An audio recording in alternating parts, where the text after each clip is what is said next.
Hi, I'm Jack Baruzzini, and you're listening to The Secret to Stargate, where we talk about the hidden meanings and deeper layers found in Stargate movies, TV series, and more. And joining me today are Father Cory Sticha. Hi, Father. Howdy, Jack. And Victor Lambs. Hey, Victor. Hi, Jack. It's good to have you back, Father. We've missed you here, so it's good to be back. Between a couple of trips and just bad scheduling, I've jumping through that wormhole all the time. Yep. You lose track of time. No. Awesome. Today we're discussing the 7th episode of Season 6, Shadow Play. The Stargate is activated, and Stargate Command is contacted by a member of the Colonan government. The Colonans want to re-establish trade relations with Earth in exchange for Nequadria. SG1 travels to Colonna to meet with the Colonan Council. But the Council is reluctant to reveal the existence of the Stargate to their enemies. Jonas Quinn's former mentor, Dr. Kieran, reveals that he is a member of an underground resistance movement that wants to overthrow the government. SG1 learns that Dr. Kieran is schizophrenic and that the resistance movement does not exist. The Colonan scientists were exposed to Nequadria radiation and developed mental issues. Dr. Kieran's symptoms are a result of the same condition. SG1 returns to Earth with a large cache of Nequadria, and Dr. Fraser tells Jonas that there is no treatment that can reverse the damage to Dr. Kieran's brain. Meanwhile, Jonas does not know if the Colonans ended up going to war with their enemies. It ends on a very upbeat note there. Oh, yeah. What are your thoughts on this episode, Father? Yeah, I like this one. We get to see a little bit more of Jonas's people. Jonas is not quite as eager puppy dog as he is in some other episodes. Mm-hmm. And I know you've talked about some of the other ones where he's almost like, oh, I've learned everything about this. I've read every book about this. He's not like that in this one. He very much is down to earth. We see him as more, pardon the expression, human. Yeah. And we get to see his emotion and everything, and so it's really good for that. It doesn't end on a happy ending either for Dr. Kieran or for the Kionan people. We don't know what the results is at the end of this.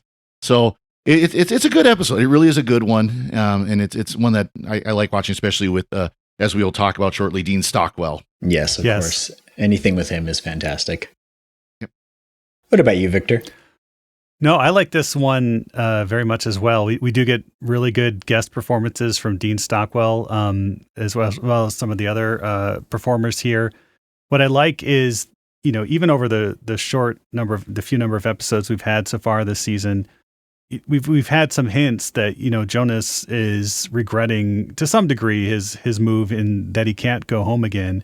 And in this episode, he's presented with a choice where, how long has he been on Earth? Just a few months. If he gives the Colonans basically jet airplane technology, how does the jet engine work? Nothing too major. We'd consider, he'll be welcomed home with open arms. And so there is this undercurrent through the episode of like, what will he choose? Will he choose to, go home, which is, clearly something that he wants to do, or will he remain loyal to the SGC, the people who kind of took him in?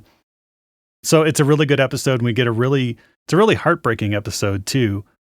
They do some really good misdirection with the whole resistance subplot, and then when you realize that his friend is just in kind of mental decline, it really hits close to home for anybody who's had relatives kind of go through that process as well. So it's really heartbreaking on many levels, but very good.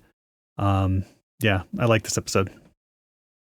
It is good, and I like that nothing really gets tied up neatly. Like SG1 they end up getting the Nequadria because Dr. Kieran has been smuggling Nequadria to the Resistance, which he's really just sticking it in the ground in his little shop. But under his delusion, he thinks he's taking it to the Resistance. So they end up taking that, which I'm not exactly sure how I felt about that. Like, I understand that they need it to fight the Goa'uld, but diplomatically, it's very sketchy. And I feel like morally, it's very sketchy too. Like, you got what you needed, and now you're going to end up leaving these people in the lurch, even though there's not a lot they can do to help. But I don't know. It seemed like we need to put a bow on that subplot so they can get what they need to move the plot forward. But I don't know. It felt icky to me. Yeah, little. I guess it's just the same as if they just found it on the street, which, maybe they would want to declare that. But the Colonians would have just used it to increase the yield of their bomb, which the whole thing is there's this Cold War. There's the three nations on the planet. The Kelowna is one of them. The other two nations, which historically have hated each other, have signed a non-aggression pact as a prelude to invading Kelowna.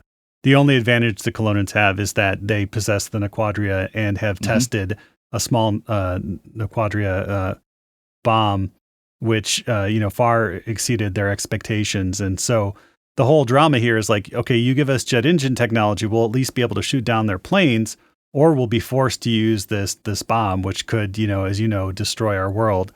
And the humans are like, well, we can't give you the weapons because of that whole thing with Rene Auberjonois, in the Other Side episode, and basically leaves the Colonians with no option other than to, use a incredibly powerful nuclear weapon against their enemies, if they choose to do that. But so it is one of these where suddenly there's a prime directive, Yeah.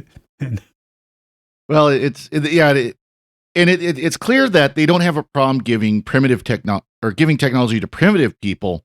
It's getting involved in a Cold War, because this is basically World War II era technology that this planet is on, and they're looking at having their version of World War II.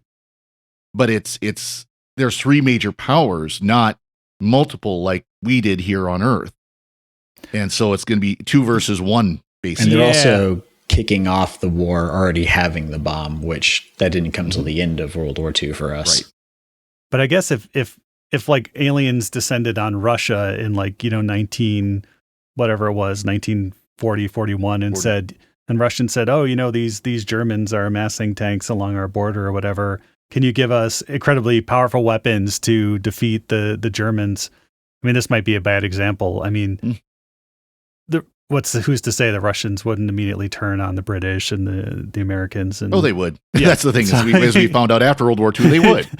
Yeah. And so, you kind of have to internalize it for our own country. And, or the Germans are saying there's Russians massing tanks along our border. Please give us, the death ray. And, but, so it's easy for us to kind of say, oh yeah, none of these nations should have our superior technology, but if the roles were reversed, do we feel the same way?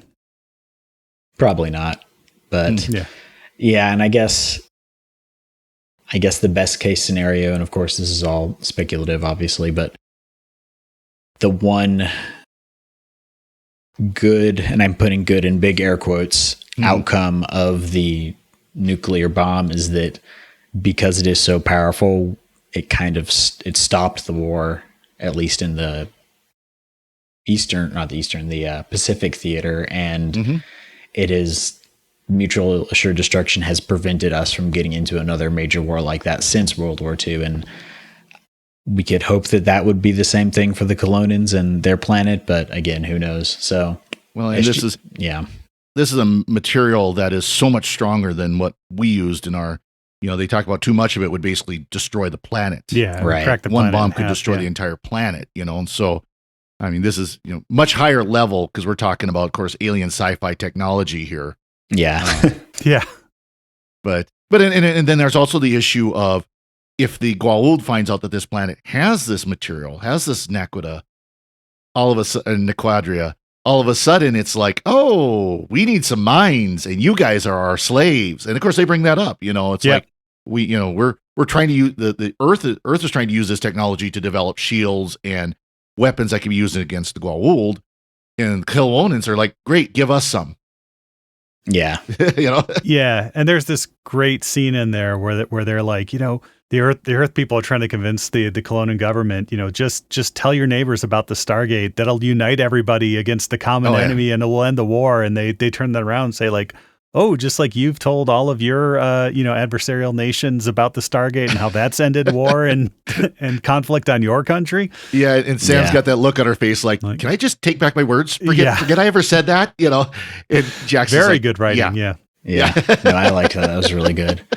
We have Joel Sweeto is the Kelowna minister. Yeah, he's fantastic. He's been in all sorts of things. I recognize him most likely from Star Trek, because he's been on multiple different episodes. But yeah, he's really good. I think he's on the Orville too. Yeah. Yeah, he played Gul Jasad, I think in the pilot episode of Deep Space Nine, but I'm not sure did he? what. Yeah. You know, and it's interesting too because the Colonans, you got the three of them. You've got the first minister. You've got I can't remember what the lady, what her position was. Ambassador and then you've got the commander. Yeah, the ambassador, and then the military officer, the head of their military. And at first, they're almost unlikable. At least, you know, when you first kind of meet them, they're kind of yuck, you know.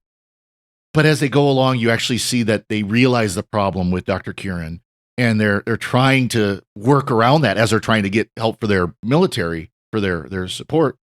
And suddenly you kind of see the softer side of them. You kind of see that they really are. They do have what's best interest for their people and for Father Kieran, or Dr. Kieran. Yeah. Did I say Father twice? I bet I did. But anyways, and Doctor. Right, because they have that whole. The minister basically asks Jonas to spy on Kieran for him, and early on in the episode, that is put forward as because he's part of the resistance, and he suspects that, and it turns out it's because they know that he's in this deteriorating mental state, and they want to be able to monitor him without him knowing, because he has schizophrenia, and so he's already prone to be paranoid, and that would just elevate that. And at the end of the episode, you really see like what an impossible situation they're in, because they're going to have this war whether they want to or not, and they have a weapon that can possibly help, but it might also destroy their planet, and they're really just asking for help. And of course, on our side, we understand why the United States government would not want to give jet weapon technology to another country, because historically giving weapons to less advanced countries doesn't really pan out, but it's kind of one of those no-win scenarios. Yes, excuse me. Well, and they already know about jet technology and they're developing it. They just want like the final little push to get something that works. I think there's a movie. What's that old movie? It's not old, but it's from the 80s or 90s, Millennium, I think, where a bunch of like F-15s go back, to 1941, and they get there just in time. They could stop Pearl Harbor, that sort of thing. There was also one where I think it was the USS Midway, one of the aircraft carriers, same kind of thing. That was the final countdown. Final countdown. Yep. Yeah, where they go back to they actually see on their radar the Japanese aircraft coming in. And there's the whole conversation whether or not they should stop them. Of course, they just at the end they decide not to, because they don't want to change history. Yeah, but it's a little bit different in this case, I guess. But yeah, I was just thinking about that movie. I probably watched it like at 2 a.m. on one of our UHF channels. I missed that. Yeah, but these are the best kind of episodes where it's not clean cut what the answer is. Mm-hmm. And you also get to dig in a lot to the characters. It would have been cool to see Jonas trying to reconnect with his family or something like that, because I presume he has family, and they don't bring any of that up, and I understand why. But they've I don't think they've talked about him at all, about his family. I don't know. Maybe they mentioned parents or something like that, but I don't recall him. I don't think ever they talking ever do, about that. Yeah. Yeah, even when they kind of revisit Kelowna in season 7, I don't, there's a new character in his life, but I don't think it's not, his family doesn't come up. Yeah, I'm looking on the wiki, and there is nothing like in his background information about family at all. Yeah. Yeah, I actually got to listen in on a Twitter space. And for those who aren't familiar, Twitter sometimes has these things called spaces where someone hosts it, and anybody who wants can listen in, and they have designated speakers, so it's kind of like a live podcast or radio show. And someone hosted Corin Nimick a few weeks ago, and he was talking through his career, how he, got started in Parker Lewis, was on the stand, and then how he got the role for SG1. And it was like very much that he was in the right place at the right time while they were looking for somebody who could, step in for Michael Shanks, and he volunteered himself, because he just happened to be on the lot like while they were looking. But that first episode he did in season 5, Meridian was very much like like that was his audition. Like if he didn't land that, he wouldn't have gotten the role. And so he was so like on edge during that whole thing, just because he knew that he did not like the haircut he got in for that episode, which was kind of dippy. But so after that episode wrapped, he cut his hair really short so that they could never give him that like hairstyle ever again on air. He said he made a vow that he would never have that haircut on air on camera ever again. That's so funny. Yeah, so Nice. it was a really interesting now he's able to write movies and star in movies and produce movies with basically his friends and TV shows as well. So definitely want to check some of those out because they sounded pretty interesting. Nice. I'll have to look into that. Yeah. Yeah. I love how involved he is with the community still. Yeah. Mm-hmm. So he's definitely one, along with like Joe Malazzi's always reaching out to people and talking on there. So he's another one of the big ones on there. Yeah, he was very generous with his time on that Twitter space. Probably like I dropped off after an hour and a half, and he was still just answering questions from whoever wanted to pop on and ask him and stuff. So and he wasn't that long ago. Someone had, I think it was like Joseph Malazzi or somebody like that had posted about what the possibilities of Jonas Quinn coming back in a revamped series, and he's like, yes, please, he'd be happy to come back and reprise the role, which is great. Shows that even for the complaints people have had about his part because of how they badly handled the transition from Daniel Jackson to Jonas Quinn, he's still willing to take on that role again. Yeah, and he even mentioned that when they announced that Michael Shanks was coming back, the same people who had been like, save Daniel Jackson, get this new guy off the show, were now like, oh, no, wait, we like Jonas. Jonas can stay, but it was too late at that point. Oh. Yeah. Yeah, we're 7 episodes into season 6, and I'm sad that he's only here for one season because I really like his character. The benefit is that it's a good season with some really solidly written episodes like this one by Malazzi and Mully, directed by Peter DeLuise, who I think we hear in this episode. I don't think we see him, but we hear him. I think he's sitting in the conference room. Okay, he's the security policeman in the conference room. Oh, nice. I think that's kind of one of his common spots. Is he kind of just hides back there? Yeah. Speaking of actors, of course, we mentioned him already, the great Dean Stockwell. Yes. Oh yeah. Dr. Kiernan. Yeah, he does. Amazing. He's great in this role. Although honestly, I've never seen a role that he's been in where he's not been great. So that's kind of just don't watch the Langoliers. It was a made-for-TV movie that he's in. Not so much, just because it wasn't a great movie. Yeah. But no, of course, it was hard to watch him and not see either Al or Cylon number 1. Yeah. Because of course, those are the two big roles that he's kind of known for.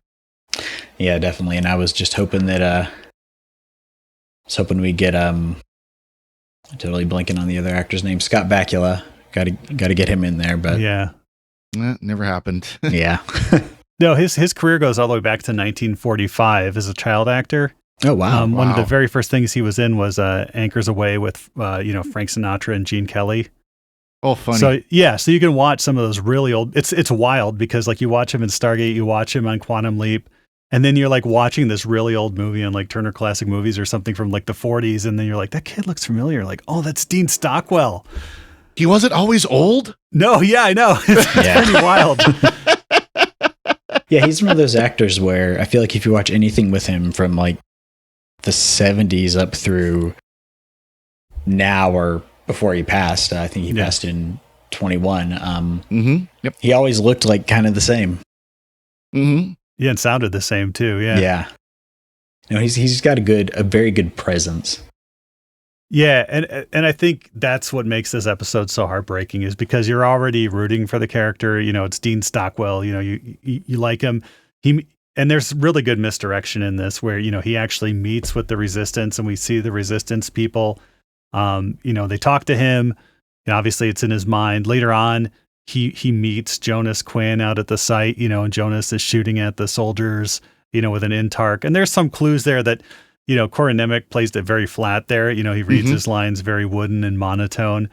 And so there's some clues there, but yeah, and then they find him in the hospital and bring him back to Earth because he's better equipped to be there, and then basically passes or slides away because we don't see him again.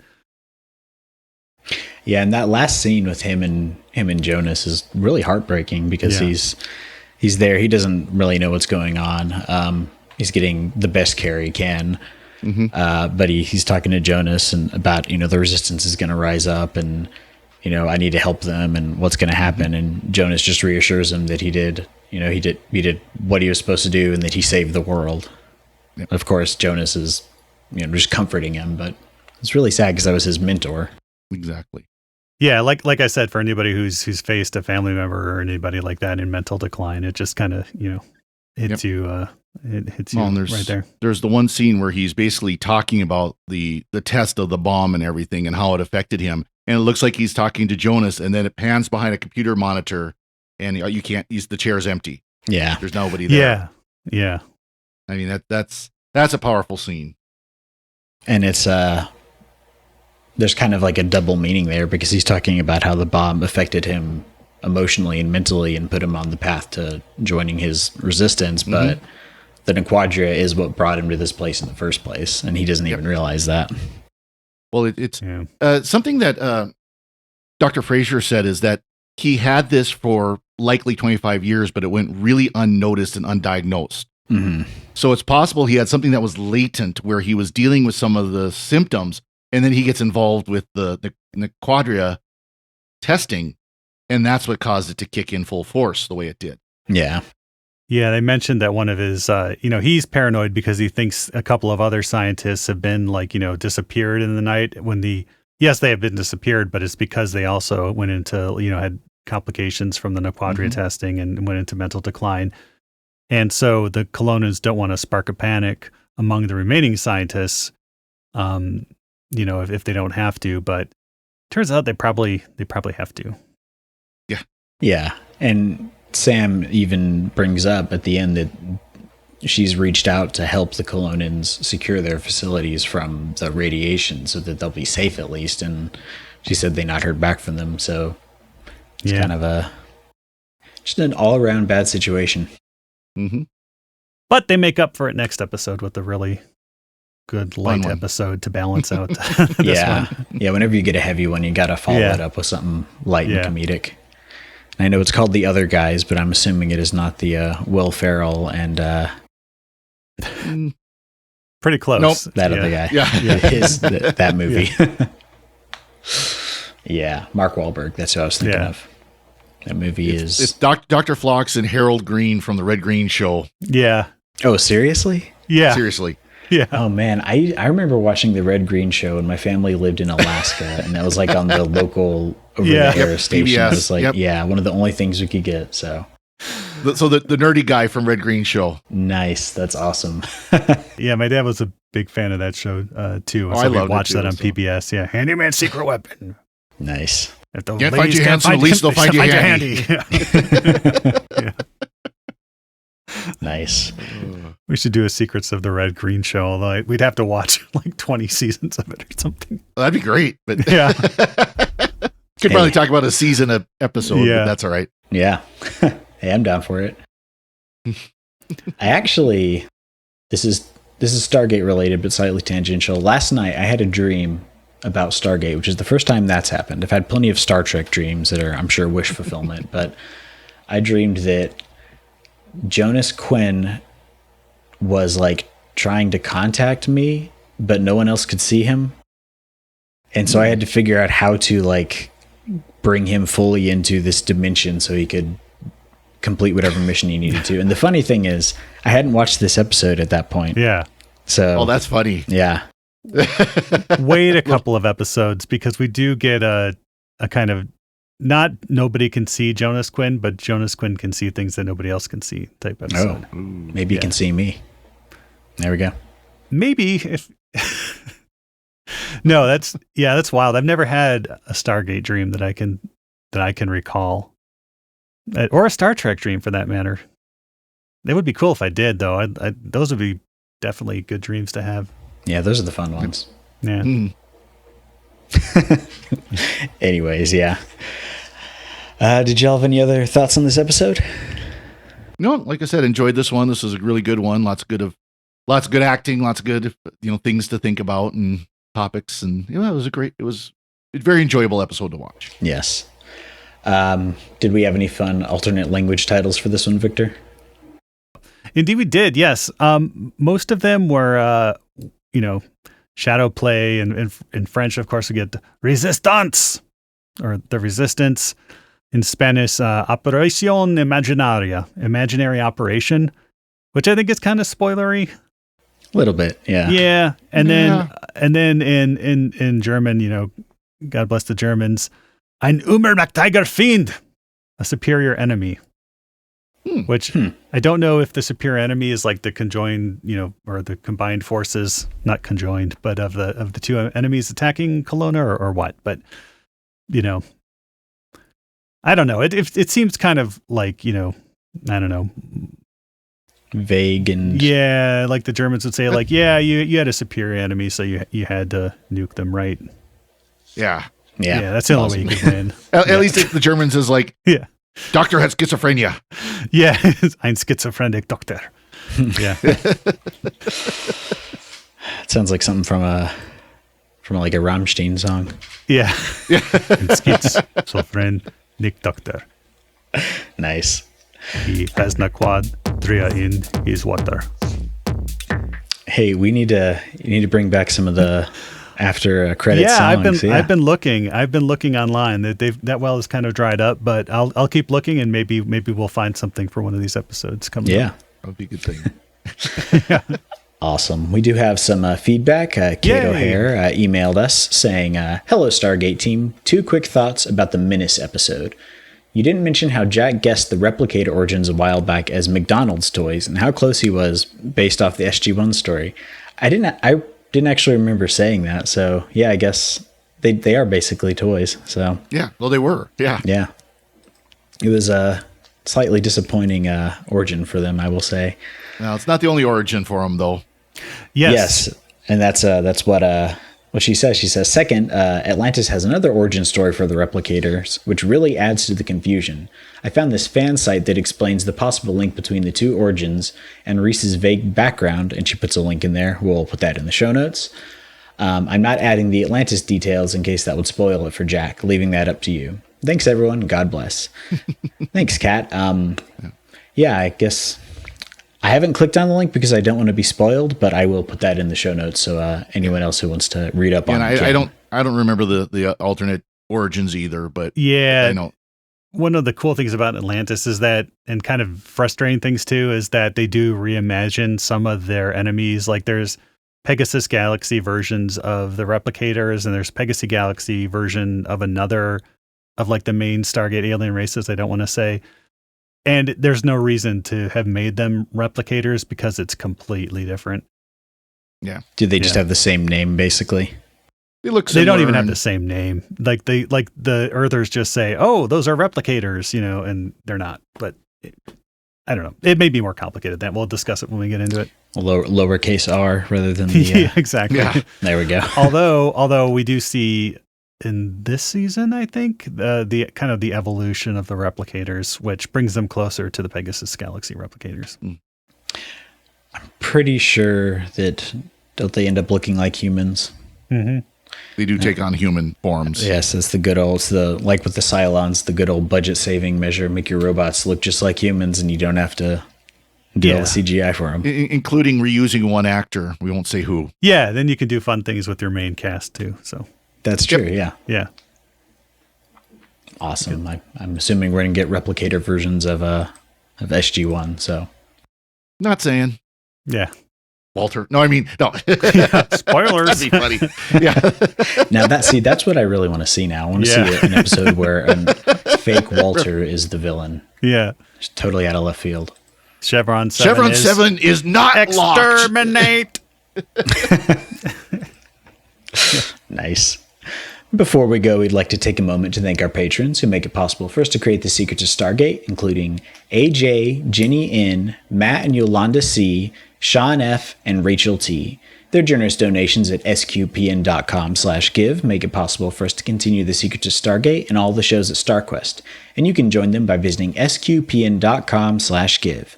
And be sure to follow the show on Apple Podcasts, Google Play, Stitcher, TuneIn, Spotify, iHeartRadio, or on the SQPN YouTube channel.